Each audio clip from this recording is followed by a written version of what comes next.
Snow, the surest sign of winter's arrival. The natural crystallization of water vapor that forms high above in the clouds and then falls in billowing white blankets all the way down to Earth's surface. Snow can be a comforting and magical thing, a calming phenomenon that passes by the window gracefully as we are inside, bundled up cozy by the fire. But it can also, of course, represent very, very real danger to us humans. Blizzards, ice, freezing temperatures, the raw elements. Snow is a versatile feature of our planet's weather system that has inspired and molded our species going back millennia. Well, recently, as the days have indeed been growing shorter, the chill in the air acquires its seasonal bite and we all eye the end of the calendar year and the holiday season. I have personally been thinking quite a bit about the winter, the snow, and how these things function as a setting for creative media. From paintings, poetry, and plays to movies, music, and of course, video games. Because video games are in so many ways the combination of nearly every creative medium out there into one single interactive piece of art. And it should come as no surprise that snow, being such an integral part of the natural world, has found its way into countless different titles over the decades with all sorts of fun and unique applications. From sports games, RPGs, and simulations to RTS, adventure, and of course, survival. Sometimes snow is a core mechanic to the gameplay of a game, and in others it serves as a technical showcase of graphical power. Sometimes snow is a thematic element of a narrative or world, and other times it acts simply as a nice cozy coat of paint for a very specific area or level. No matter how you slice it, snow is simply everywhere across the video game industry, and today, right now in fact, I want to forcibly sit you down and subject you to my ramblings on the topic. But I am genuinely curious to know, what is the first thing that came to mind for you personally when you saw the title of this video? Was it a specific game? Was it a location, a character, a piece of music? Let me know down below. At any rate, welcome everyone to another video. I am Ghost, your host as always. A massive thank you to all of my adorable patrons who support this channel away from YouTube. You guys are my favorites. Now I urge every one of you to sit back, grab a blanket, some hot chalky, relax, and join me on this laid-back exploratory journey of snow in video games. Well, for me personally, whenever I think about things like fire, water, snow, any like elemental atmospheric substance in games, I think about graphics and I think about artwork. The way that something so very real and familiar to all of us on a first-hand basis is going to be convincingly depicted to us in these virtual worlds. The different styles and methods of visual communication that we have seen over the years. Well, if there's one thing we can all agree on in these divisive times, it's that snow is white. And thus, going back to the earliest days of 2D gaming, we have seen plenty of snowy video games, just like 1982's Horace Goes Skiing, very clearly depicting this substance as, well, just a bunch of white. I mean, back then, if the player had some basic contextual understanding that they were meant to be in a wintry landscape or doing a wintry activity, white, just like this, with the odd line to represent a lump in the snow, did the job just fine. Similarly, blue was always water, green was always grass, and orange or red was always dangerous lava. But as 2D graphics evolved in the late 1980s and early 90s, I mean, look at just how a tiny bit of contrasting shades of gray or blue make for far more convincing snow. Environmental artwork was just making massive strides year to year around this time, and soon enough, snow started being used not just as these massive blocks of terrain, but more intentionally as like an adorning feature. Draping on trees in the background, covering mountaintops, roads, platforms, and other objects, which really helped make it begin to appear like something with actual weight and depth. The 90s is also where we started to see our first grade A snow falling effects, like right here in Hook, released in 1991. Now this is definitely just a simple spotted white texture scrolling across the screen really fast in a single direction, but if you ask me, it adds a ton to the atmosphere, to the vibe of this area, and to that feeling of being really cold and just out there exposed, which is key with any video game snow. In my opinion, man, some of this stuff of this era is just peak. Old school pixel art gave us fantastic snowy landscapes, levels, and games that still stand up today and just look perfect. And understandably, snow was often being explored visually here alongside certain environments like caves, like mountaintops, like forests, ice fields, and of course, Christmas-themed games and levels, which were definitely a huge thing way back in the retro era. powdery, comfy, glittery, and deep. I think the end of the pure 2D era was just giving us some incredible stuff. Special shout out, as always, to the Donkey Kong Country series with just incredible ambience, animation, and artwork to make those snowy areas always feel incredible and hectic, and especially difficult.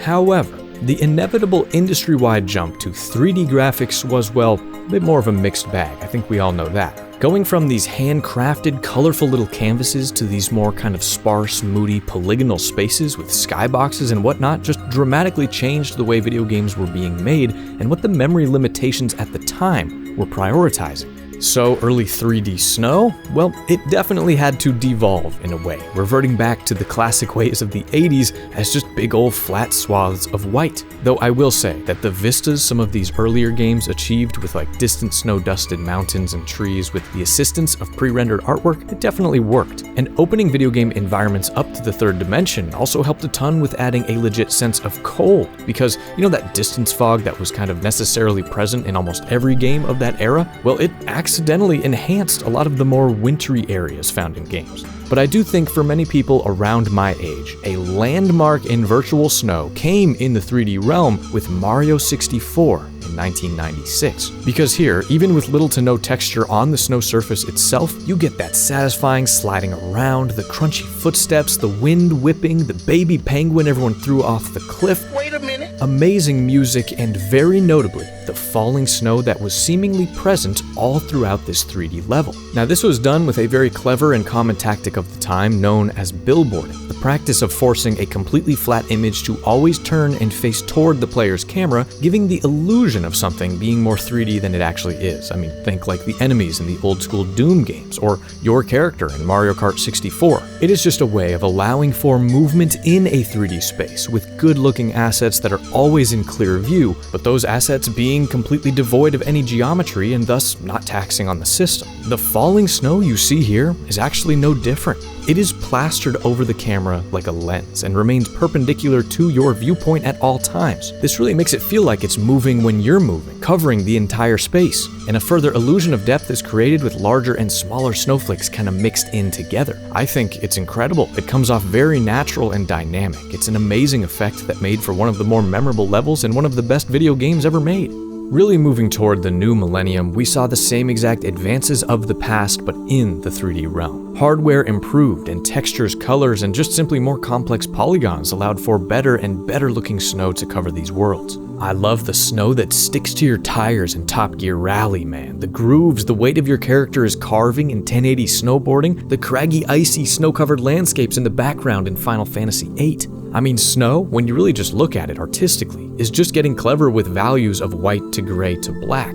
Also, that better hardware eventually allowed for crude weather systems, lighting and physics engines improvements to really take things to the next level. And man, that trend of improvement has not slowed down to this day. Right now, in the modern age, we have downright photorealistic snow in video games that is just mind-bogglingly beautiful and impressive. The Last of Us Part 2, incredible. That newest Horizon game with the snowy expansion, holy cannoli. The Metro series really nails the feeling of it being cold and icy and frosty with the snow. And then, most of all, you saw it on the thumbnail, son. My favorite video game snow of all time is found in Red Dead Redemption 2. My God. This is just next level stuff, and I mean, this game isn't even new, man. It came out in 2018. But let's take a closer look at this one, and bear in mind, I am not an expert by any means. But this sort of dynamic effect of the snow being completely reactive to your character, to other people and unique objects, realistically deforming and falling away like this, is done with a few different systems behind the curtain. But key here is something called tessellation, a way of rapidly increasing the number of triangles on a shape when it is being interacted with to allow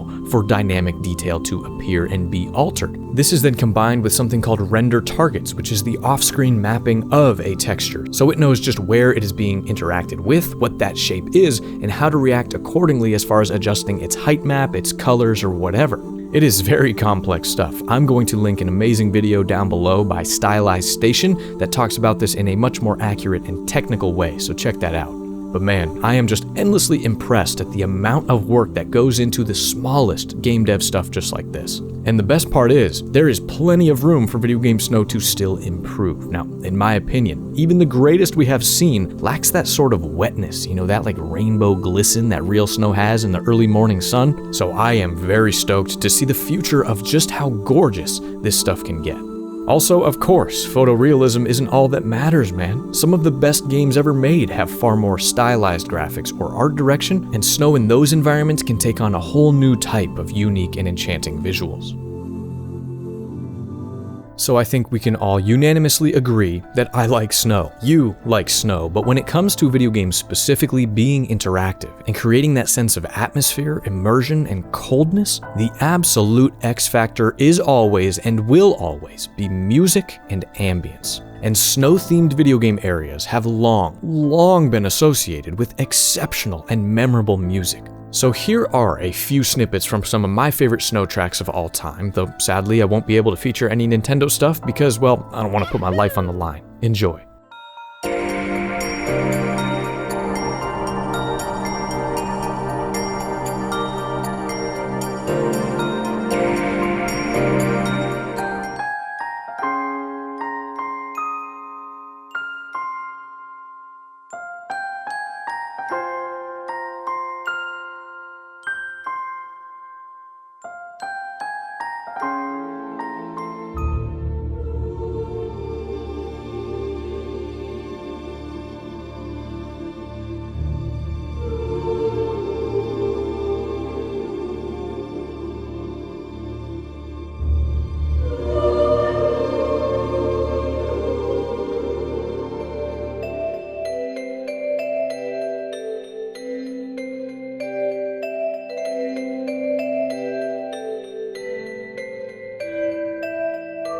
Well, aside from all of these just being, in my opinion, great pieces of music on their own, I think a common theme here is a sense of calm, of tranquility, open space and open sound. The type of tracks that invite you to take a deep breath, take a moment, and relax. And just like we said with the water music in that water video a few years back, I think with most of these songs, you would very likely be able to identify them as winter or snow themed without ever knowing the context or locations in which they play in their games. So what is that? I mean, what is the special icy ingredient to our ear? Well, the most obvious thing to me is the use of very specific instruments like chimes, bells, piano, and even like soft xylophone. These more delicate, deliberate, exploratory plinking tones are absolutely associated with the winter and with snow. It's almost the sounds you can imagine a row of hanging icicles making if you ran your finger across them.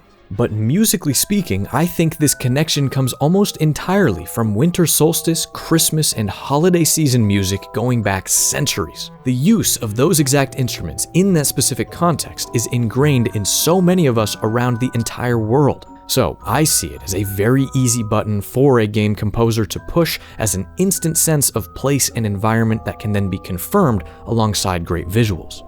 But I think that could be extended to the even more atmospheric, slow-building snowy music found in games like Skyrim, Icewind Dale, Fable, and beyond. Those tracks often have the soft vocals, organ, and droning sounds that have a very church-like vibe to them. And I think the association is all the same. Serenity, bliss, slow pace, and reflection. The perfect music for strolling around on a moody winter afternoon. Now down below in the pinned comment, I'm going to put a link to a full-on 2-hour playlist of my favorite snow music that I put together as a companion to this video. It will feature amazing pixel art made by my older brother, and it will live on my second channel, Ghostchill. So go check that out if you like, and also subscribe to that second channel. I'm definitely going to try to be more active of just throwing some video game music playlists on there. But of course, just as important as music is ambient sound and effects. And if snow is, as we have stated, meant to be associated with like freezing temperatures and being outside, getting those complementary sounds just right can also completely make or break the mood. Wind softly whistling, wind really howling, or the absence of wind altogether. The plinking sounds of icicles dripping, animals scurrying around in the snow around you. The level of intensity and tone of the wintry atmosphere of a game is very much reliant on little things like this. But another aspect of video game snow that is certainly less explored is just how desolate, how isolating, and how dangerous it can feel. There are absolutely video game tracks and entire games out there that have totally different approaches to these environments, musically speaking. They aren't meant to feel cozy, they aren't festive, they aren't magical. And snow, when used this way, can make the world feel like a small, sinister place. Every classic video game biome has its sort of stereotypes, right? The grasslands are typically where we start out and learn the ropes. Caves and mountains offer us some basic variation and verticality. Forests immerse us in cool, lush environments. The volcanoes and castles are often where we find endgame level difficulty. And then, my friends, there are the snow levels. When a game has a specific area, a designated zone, a temporary environment like this, I personally love it by default, and it seems that many people out there feel the exact same way.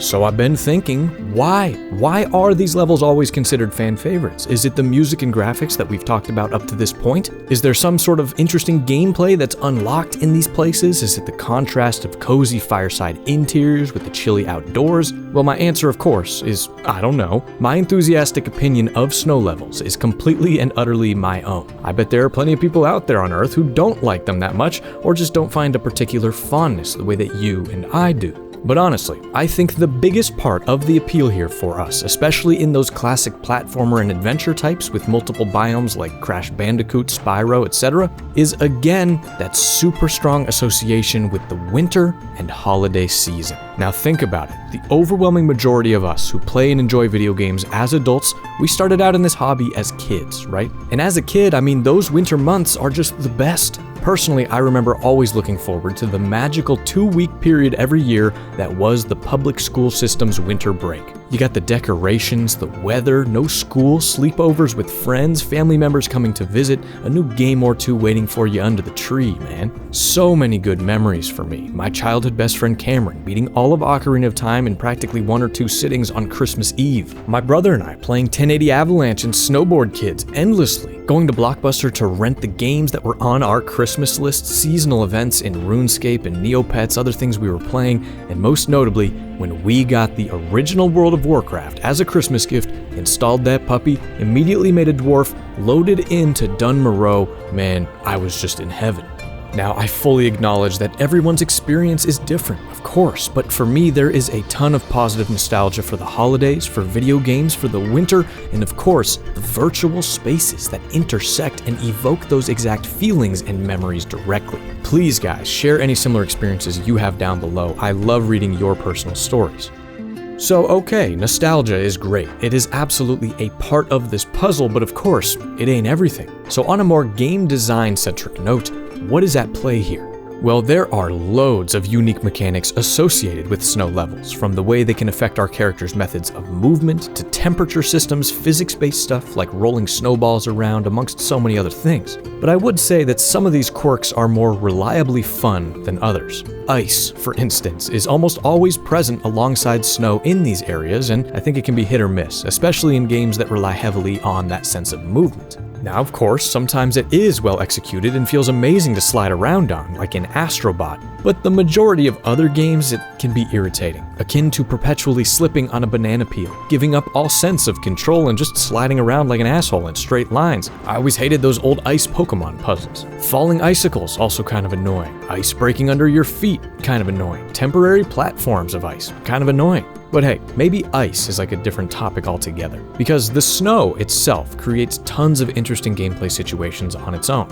especially when it is interactive in some way. I mean, hey, call me a child, but I like to play. And in Mario Odyssey, it is just flat out fun to frolic in the snowbanks, breaking apart the lumps, clearing paths, finding a little coin down there or two. Or how about snowboarding around on Link's shield in Breath of the Wild, throwing snowballs in that old South Park game, turning into a sledding walrus in Banjo-Kazooie. So many snow levels seem to lean heavily into the simple principle. If it's not fun, why bother? But snow can also absolutely represent an obstacle, right? I mean, moving around in this stuff in real life isn't particularly magical, kinda sucks.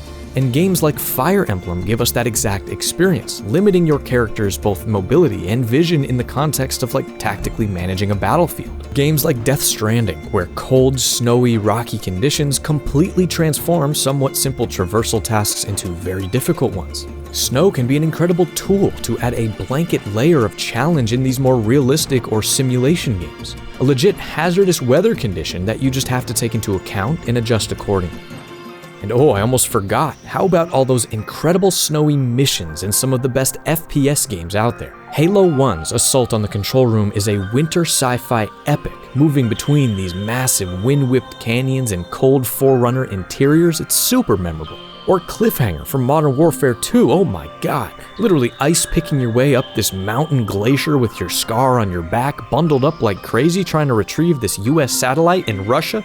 Then things go a little sideways, you end up hopping on this snowmobile and just tearing down this mountainside. It is incredible. And then maybe the best of all, Metroid Prime's Phendrana Drifts, a frozen area hiding a space pirate outpost and laboratory with some of the single best atmosphere in any video game I have ever played, period. I just love the more serious, cinematic tones of these sorts of levels. It's great. Not to mention all the snow maps that we have seen in FPS games and similar arena shooters over the years, which are always iconic whether you love them or hate them. I mean, that Volskaya map from Overwatch was certified ass. But then, of course, there are the MMOs. Oh boy. Now, this genre has always been literally defined by its diverse range of zones and all the climates that they can sort of explore in these worlds. I mentioned Dun Moreau from World of Warcraft already, but I'm gonna do it again. This is one of, if not the single greatest starting zone in any MMO I have ever played, or really any video game in history. The music, the dwarven architecture, the caves, the wooded areas, the trolls, the lakes, the incredible crisp, chilly air contrasting with the warm, welcoming interiors of the inns, the homes, and of course, the city of Ironforge. Now, I have always been and will always be primarily a Horde player, but don't get it twisted. I hope when I die, the light at the end of the tunnel leads my soul right here. It is just perfect. And then within World of Warcraft still is the iconic Winterspring, a high-level vanilla zone that has its own completely unique, one-of-a-kind, incredible snowy vibe. It's got this purplish light polar bears, old frost-caked night elf lodges, goblin outposts, massive ice giants, just incredible. The music here is also burned into my DNA for life. And man, don't even get me started on Northrend. Wrath of the Lich King was an entire World of Warcraft expansion dedicated to the art of snow in video games. Icecrown Glacier and all of its absurd significance in the lore and world of Azeroth. The Storm Peaks, Ulduar, the entire story of Arthas becoming the Lich King, which I covered in a massive two-parter a few years back. I think we could probably do an entire video series on Warcraft's snow levels and use of ice and winter in its narratives going back to Warcraft 1. Blizzard is certainly an appropriate title for that company, damn. But other MMOs should never be forgotten either. Forashell in Lord of the Rings Online has this super wild, untamed Aurora Borealis North Pole vibe to it, almost like Skyrim-esque. The Old Republic's Hoth is iconic across all Star Wars games that features it, the Trollweiss Mountain in RuneScape, Timberline Falls in Guild Wars 2, the list goes on and on. I really think these massive online worlds can offer up some of the best snow levels, period. Humongous, expansive maps meant to be explored corner to corner, lived in, and then they contrast so well when you have the whole rest of a world to see too. Amazing stuff. And then how about seasonal effects in video games like Animal Crossing, like Stardew Valley? Ones with a calendar either tied to the real world or set on its own internal clock, where winter rolls around every so often. It's the same map you already know and love so well, but it becomes covered head to toe in snow to feel that passage of time and festivities. Shenmue is kind of a funny game, but it's definitely one I've talked about over the years a few times, and in winter, Yakusoka completely transforms into something so different in its vibe, with the snowfall, less people on the streets, and drunk Santa Claus wandering around downtown. Some other snow levels that I just haven't talked about much to this point that I personally adore are as follows. Chapter 7 from Paper Mario, Snowhead from Majora's Mask, Snow Peak Ruins from Twilight Princess, Canehurst Castle from Bloodborne, Solstheim from Morrowind Blood Moon, and the Lonely Mountains from Lord of the Rings Online. There are hundreds, probably thousands of snowy areas out there that are beloved by a certain audience. It's impossible to cover them all. But I think as long as video games are being produced, we are going to continue to see these puppies expanded upon forever. Snow level mechanics, music, and of course, that intangible magic. What's not to love? But beyond just levels of a video game, perhaps more interesting overall are, well, entire video games that are themed in some way, shape, or form around the snow. The titles that fully and completely immerse you in the chilly winds of winter, and although they aren't typically my favorite, survival games definitely stand out in a big way here. Games like The Long Dark, an awesome indie title where you control this pilot that crashes in the Canadian wilderness in the dead of winter, and while exploring your surroundings and trying to stay alive and hopefully get rescued, the snow, the ice, the wind, the environment feels as though it is actively trying to kill you. In survival mode especially, you need to find shelter, manage your core body temperature, calorie intake, and fatigue levels. Or something like Frostpunk, a very interesting resource management city builder where you are in charge of the last city on the surface of a frozen volcanic winter-covered Earth, trying desperately to bring enough warmth, enough food, and amenities to your subjects so that your city can grow and thrive in this harsh environment. It's another game that makes the snow feel like this dreadful creeping inevitability, seeping the life out of your people, certain death lying just outside the walls. But there are also many games out there that decide to simply set their narrative events not necessarily in some dangerous remote place like this, but just during the winter. Batman Arkham Origins has always been one of my favorite snowy video games simply because the entire thing takes place on Christmas Eve. There are festive decorations all over the place, and seeing Gotham in this sort of winter wonderland snow globe mode is a real treat for me. I love it. Silent Hill Shattered Memories is another one, the Metro series I mentioned earlier. It's a setting that can certainly make for a particularly bleak in-game world. But my friends, if we're talking about full-on snowy-themed video games, how can we not talk a bit more about the legendary Elder Scrolls V Skyrim? The only game to ever be re-released a record 53 times. This is right here, without a single doubt, the most beloved and celebrated snow-themed video game ever made. The music, the atmosphere, the weather systems, and the ability to mod and modernize all those things even right now is just in a league of its snowy own. The land of Skyrim itself, located in the northernmost part of Tamriel, just makes for the perfect setting here, because the snow, the ice, the climate, the mountains, it all very much informs the in-game lore and history of the Nordic people and their legends, which is of course the entire backbone of the narrative and world that you're exploring. Now, I always wished there were more ways to interact directly with the environment in Elder Scrolls games, like sledding or building a little igloo, but man, as open world set dressings go, there's nothing better. And then I think the great frontier of this entire chapter of the video is gotta be, of course, sports games. I mean, skiing, snowboarding, hockey, skating, curling. Snow is a vital physical element and foundation of all those titles that emulate real-world extreme activities. And some of them, man, are really able to capture that speed, the danger, and the thrills that snow can bring us humans as well. Gotta love those Mario and Sonic at the Winter Games ones, man, on the Wii U. Genuinely such an amazing time with friends. It feels like a collection of just snowy Mario Party minigames. Or Steep, that game is insane and makes you feel particularly extreme. Every single time I see a new video game announced, regardless of the genre, and see that it takes place entirely in a winter setting, I gotta be honest, it always piques my interest.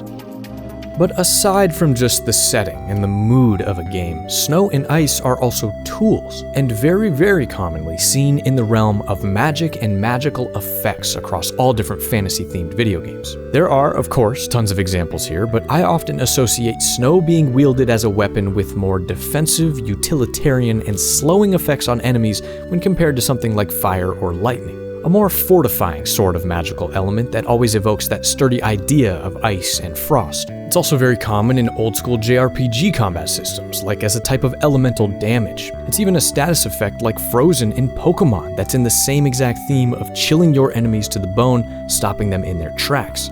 Speaking of Pokemon, a ton of ice types in that franchise, often found in snowy areas, have physical designs that are, well, very snowy. Look at this guy, or look at this guy. And ice Pokemon all appropriately get destroyed by fire types, by fighting types, by rock types, and by steel types. Some things in life, they just make sense.